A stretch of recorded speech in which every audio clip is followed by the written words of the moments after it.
L'infirmière va faire le relais auprès du médecin, mais sans les équipes, on n'a pas assez d'apport nous parce qu'on n'est pas là constamment auprès des résidents. Donc c'est vraiment un travail de toute l'équipe qui après fait relais auprès de l'infirmière pour pouvoir ajuster tout ça. Et les équipes vont constater au bout de 3, 4 repas, voire une semaine, qu'il y a des troubles, qu'il y a des fausses routes qui sont plus récurrentes.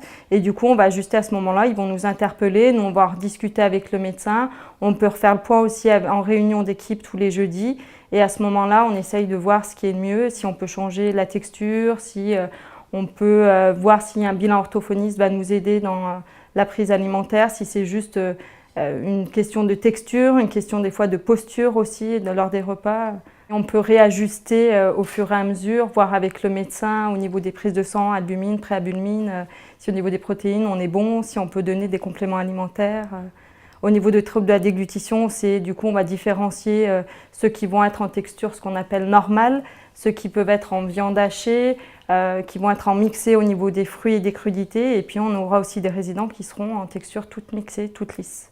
Idem pour l'eau gélifiée et l'eau normale, on va avoir des gens qui vont être plus en eau normale, on va en avoir qui vont être en eau pétillante parce qu'on a des légers troubles au niveau de la déglutition, et puis on va en avoir qui vont être totalement en eau gélifiée. Au niveau de l'alimentation dans l'établissement, moi j'interviens sur tout ce qui est régime, au travers des médecins, parce que les régimes sont transmis à la cuisine au moyen d'une ordonnance, toujours. C'est systématiquement sur ordonnance.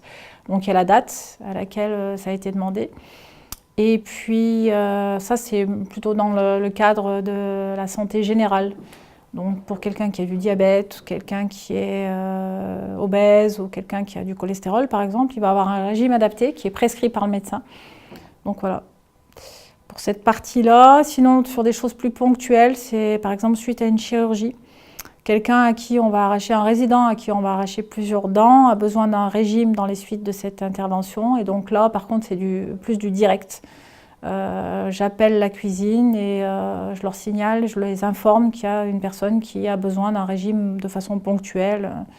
En principe, c'est une semaine. Les éducateurs m'appellent pour me dire, voilà, tel résident a la diarrhée, qu'est-ce qu'on fait? Ou tel résident a vomi, qu'est-ce que je fais? Est-ce que je lui donne à manger? Est-ce que je lui donne pas? Est-ce qu'il faut donner quelque chose de particulier? Et de l'autre côté, ces mêmes éducateurs expliquent aux résidents, ben voilà, l'infirmière est au courant, elle pense que ce soir, il faut que tu manges léger ou ça se passe comme ça. J'ai pas de